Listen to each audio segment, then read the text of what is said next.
jeunes du Cameroun. Mesdames, messieurs, ne croyez pas que je suis en train d'exagérer. Ça, ce sont les nouvelles, la bonne nouvelle que Jésus vous envoie. Vous voyez, votre pays est très endetté. Ils ne sont plus capables de payer. Et puis vos ressources sont maintenant bloquées. Alors, ils ont préparé ce port de billes pour maintenant utiliser les ressources humaines, prendre les humains. Même des adultes seront chargés là dans les bateaux encore pour l'esclavage. Vous comprenez? Et les rapines seront graves là dans vos pays. Tous ces opérateurs économiques, on va vous voler terriblement. Vous allez croire que ce sont que des petits voleurs qui viennent. Non, ce sont eux-mêmes, le gouvernement là, de Ngongo qui veut faire là avec la franc-maçonnerie. Ce sont eux qui vont envoyer des criminels vous dépouiller. Vous dépouiller, je vous en prie. Ce serait terrible. Ce serait terrible. Si Ngongo devient président, vous allez souffrir. Parce qu'il n'y a plus d'argent dans les caisses.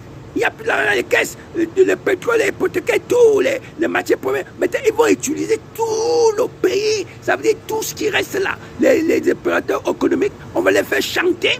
Et puis, il y aura des kidnappings. Des kidnappings pour avoir l'argent. Il y aura la vente des armes, de la drogue. Et puis, la grande prostitution. Vous comprenez? Ce n'est que ça qu'ils veulent maintenant utiliser pour avoir l'argent. Et puis maintenant les produits, comme je vous ai dit, des produits maudits là, des trucs faits avec des trucs chimiques et tout, qui vont saturer dans votre pays. Alors faites attention, obéissez Dieu, et soyez les parents, obéissez Dieu, et soyez avec vos enfants, et tous en route. Ne laissez pas vos enfants aller seuls.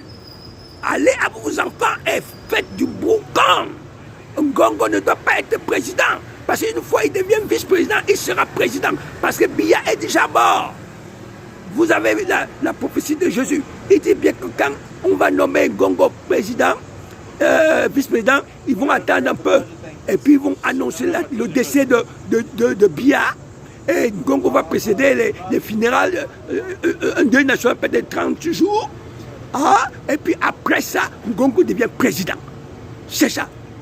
La constitution qu'ils ont renouvelée, c'est ça, que le président, le vice-président va prendre la place, va remplacer le président. C'est ce qu'ils ont fait depuis. Ils ont raté dernièrement parce que Dieu est en train de vouloir vous sauver. Parce que le faux décret qu'ils avaient fait là, c'était déjà ça. Parce qu'à ce moment-là, Biya était déjà mort. Quand ils sortent le faux décret là, Biya était déjà mort. Ils ont essayé de vouloir prendre déjà la place de Biya. C'est ça. C'est ça. Dites-moi, depuis que Biya voyage pour l'hôpital, quand ils ont fait un faux décret pour Chicha prendre sa place, ils ont fait cette fois-ci. Ils ont raté. C'est Jésus qui a poussé.